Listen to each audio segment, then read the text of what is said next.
Hey guys, welcome back to Home Built. And this week, if all goes to plan, we will be starting the Frankenhauler for the first time in this configuration.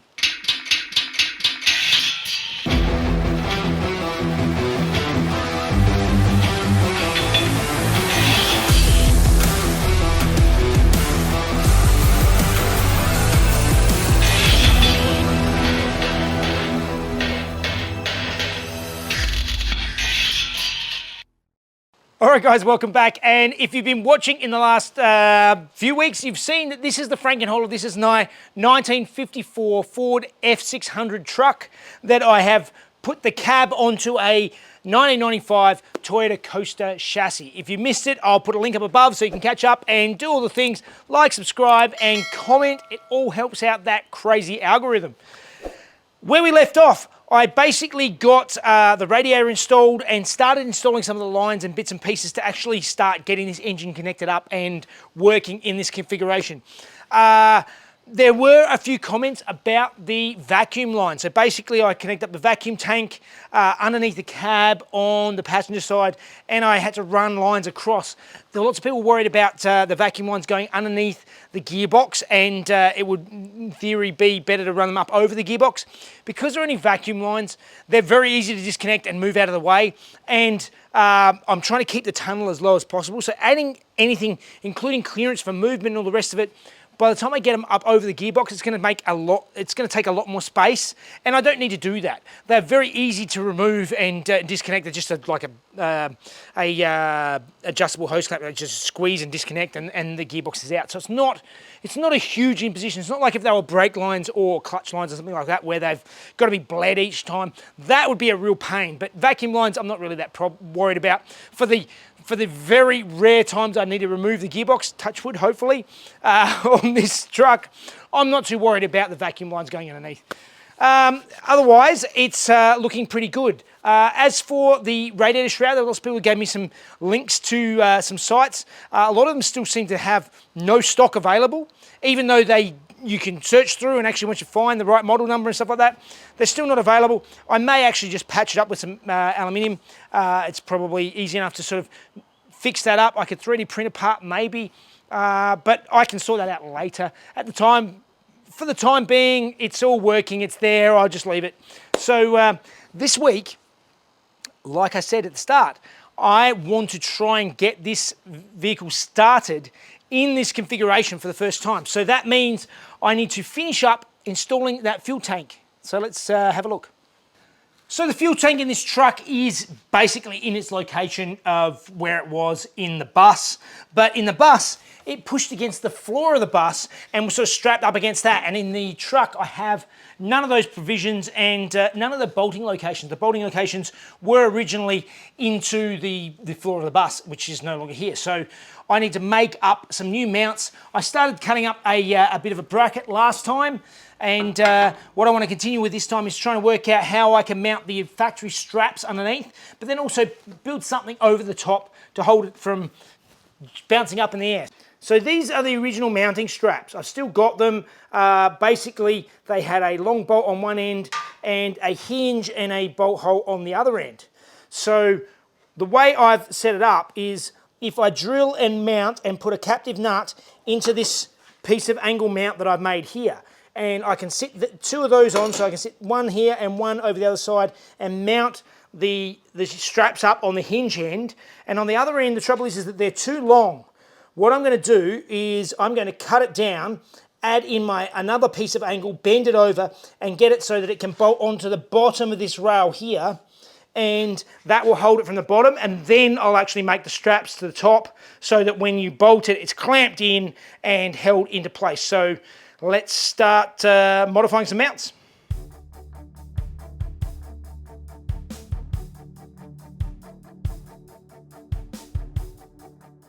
So first of all, I start by lining up my holes. One of the holes that was already in my cross pipe worked well for the first bolt, so I just marked and drilled the second one and then welded in my captive nuts.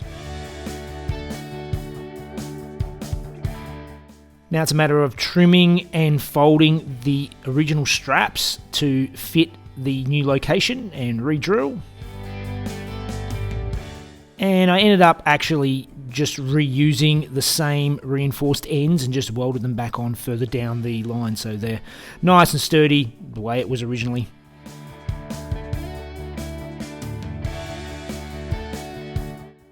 Once I've got everything in place, I mark them and then drill them out.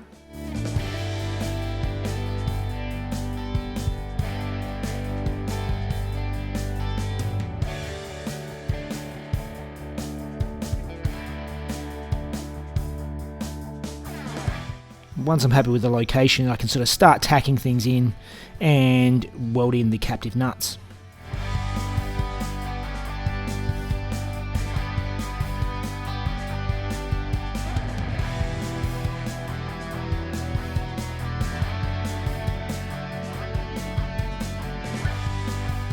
So now the bottom of the tank is held in properly, but there's nothing stopping the tank from actually bouncing out the top. So what I'm coming up with now, after a lot of thought, was sort of wedging in the sides of the tank and having some strapping going over the top. As you can see, there's lots of rubber pads on the tank, as this is how it was basically pushed into the bottom of the bus previously. So I'm just making a framework that it can be pushed up into by the straps.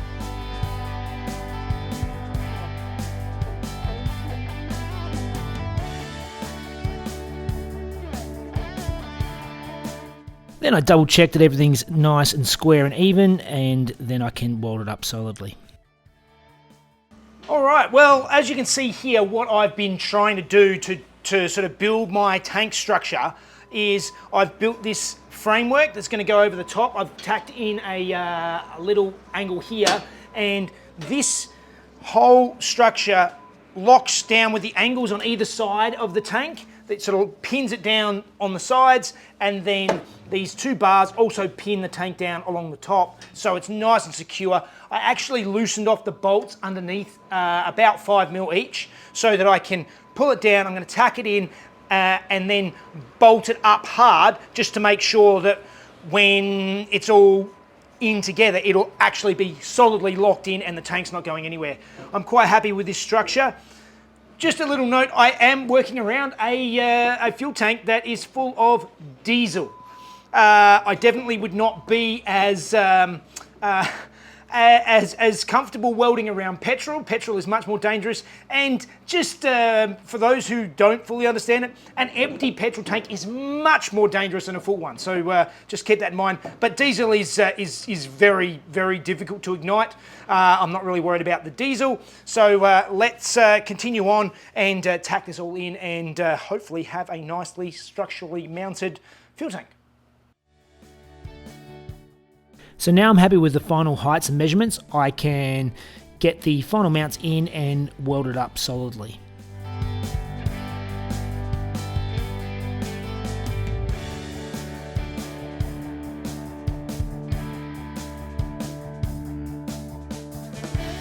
I also put a lot of thought into the fact that the channels are basically facing upwards and could hold water, so I've drilled in along the length a few drainage holes, and then I go through and paint it all up and refit the tank, and we're good.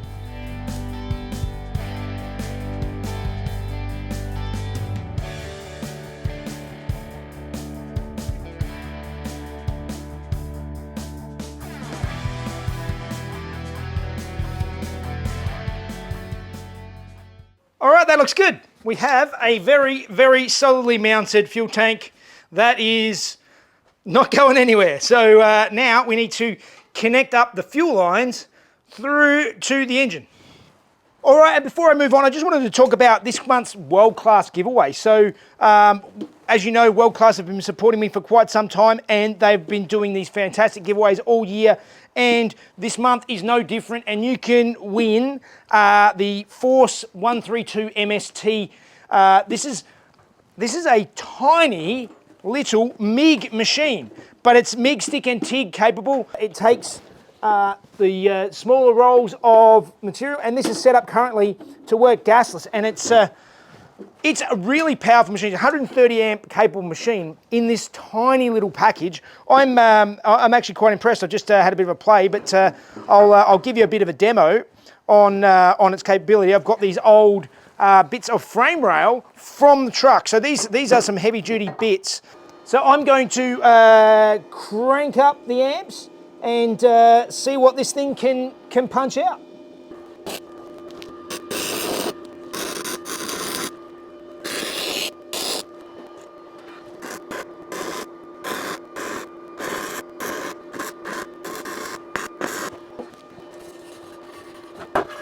All right, so I don't spend much time doing gasless welding, but this thing really has some punch. First of all, I thought I'd just wind it all the way up, and even on this big, heavy box tube, it was blasting through. So I had my settings up way too high. It has definitely got a lot of punch. And the great thing about it is it's so light and portable that you could take it anywhere. And with gasless, you can weld outside. You don't have to worry about the gas and all that sort of stuff. It's definitely a really good option. You guys can win one of these this month. Just go to the link in the description and go to World Class. Help out the guys that help out the channel. They've been great giving away stuff all year. Last month was 3 of the helmets. So head over to World Class. You can see the winners and you can enter in to win one of these yourself. All right, let's get back into it. Alright, so I'm reusing the original fuel rails out of the coaster bus, and of course originally they were connected to the bottom of the bus and are a completely wrong shape for what I need. So for starters, I'm going through and sort of straightening and bending and sort of trying to get them to sit where I want them to go.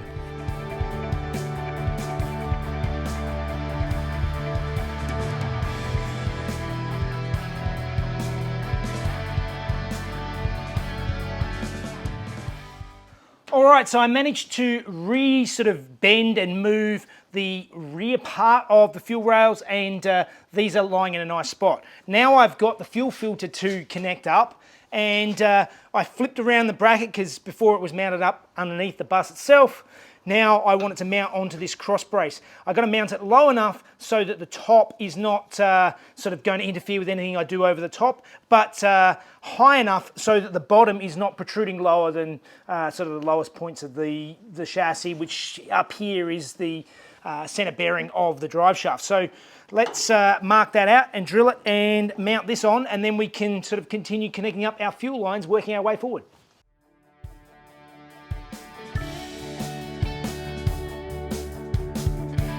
So once I'm happy with the location, I drill out the holes, bolt it in, and then weld in the nuts so they are captive for making life easier in the future.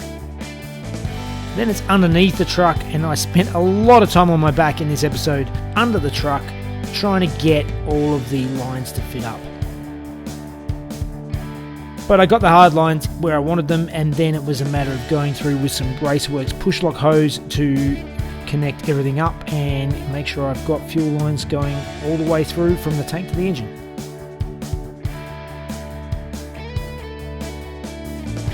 And this mount wouldn't line up where I wanted, so I had to weld an extension onto it to get it to fit.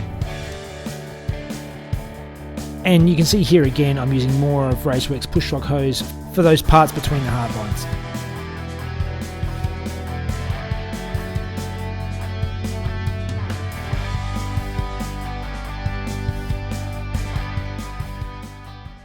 All right, well, that was a surprising amount of work to actually get fuel lines plumbed all the way forward and rearwards. They've got all the mounts and the standoffs and all that sort of stuff.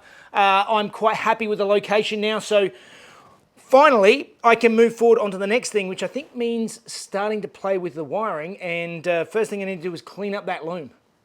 All right, so I have a massive bundle of wires that I need to somehow fit into this vehicle, and it obviously was in a completely different configuration before, so everything is new, and I have to work out a place for it all and see if it'll actually function again in its original layout. I wanted to try and keep the wiring to save myself a lot of headaches. Obviously, now that I've taken it out, it's going to be a lot of fun trying to get it back in, so it's going to be tedious. It is dirty. At first I thought I was going to pressure wash the whole thing, but because it's it's only dirty in spots. Some of it's not terrible.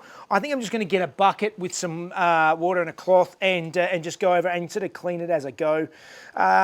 So let's start trying to make heads or tails of this mess. Alright, well now I begin the tedious task of going through and trying to give at least a cursory clean to the wiring. It's not immaculate, but it's good enough.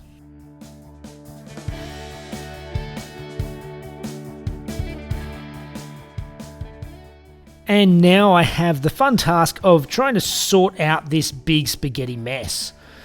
Thankfully, I spent a lot of time when I was removing everything to label every connector that I disconnected.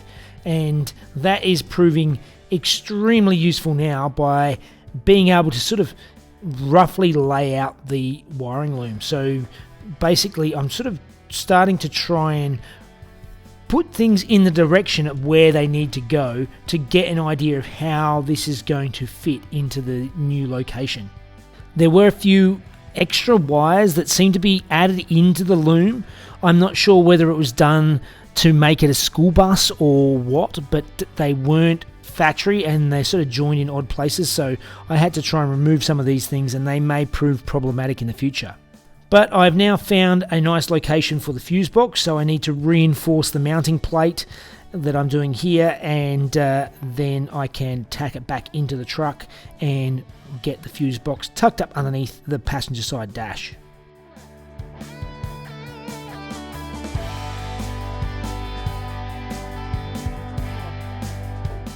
A coat of etch primer so that it will not rust up under there before I get around to painting the cab.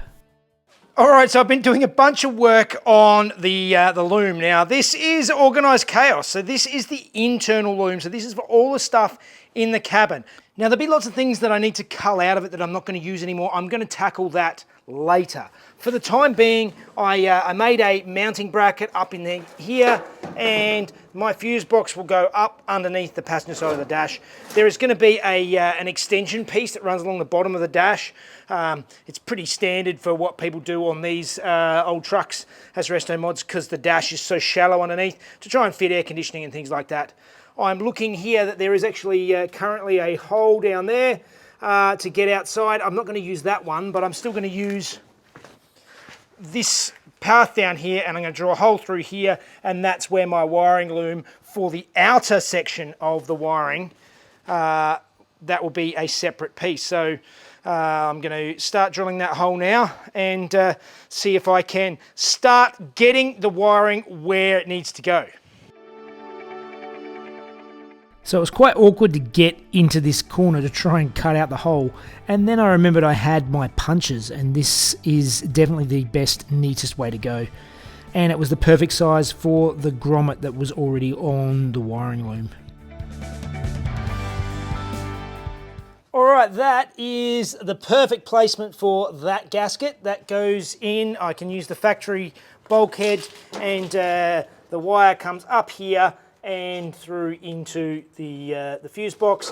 These wires are going to get tucked up under the dash, and I'm still sort of separating out the different sections of wiring to sort of work out what needs to go through. Some of this has to go through to the front headlights, etc. So let's just continue working around this stuff. So I continue to lay the wiring loom out in the right location. So you can see I've sort of got the dash wiring where it needs to be. I plugged in the steering column, and now I start working on the underside of the truck and the external parts of the loom.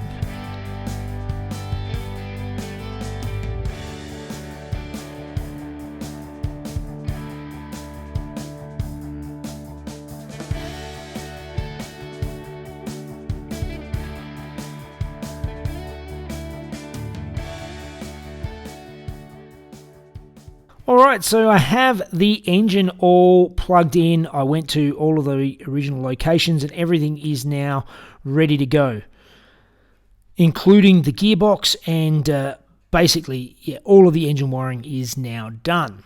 Now there's another extra piece of loom that sort of cuts across to the driver's side, and that actually comes out and powers all of my lights and horn, etc. at the front of the truck. So moving further back, I've got this secondary fuse box that was sitting under the floor in the back of the bus, and I'm not certain, but at this stage I'm thinking I may actually cut a hole in the floor of the cab and mount it up under the passenger seat, as that's probably going to be the sort of best equivalent location. And moving further back, we have the battery terminals, which obviously will go with the batteries which live on the battery shelf. I've left that in place, and that's potentially still a good spot for it. And the other line is going to the alternator. Well, I think I was a little optimistic on my thought of getting the truck running this week. It's definitely not happening. There's a lot of work getting this wiring, so just laid out and working out where it's all going to go and then connecting it up. I don't necessarily have to stow it all away, but my plan moving forward is basically to connect everything up, even if it's just sort of wherever for the time being. Then I can start culling. So once I connect up all of the bits and pieces and get the truck running in situ, then I can start going, well, disconnect random things that don't look like they are relevant in this truck, and see if it still keeps running. And that's sort of the best way to cull it, and as opposed to sort of just cutting random things and then it doesn't work and wondering why. So anyway, that is definitely all the time I have this week. So I think that means it's time for Fun Facts with Mrs. Jeff.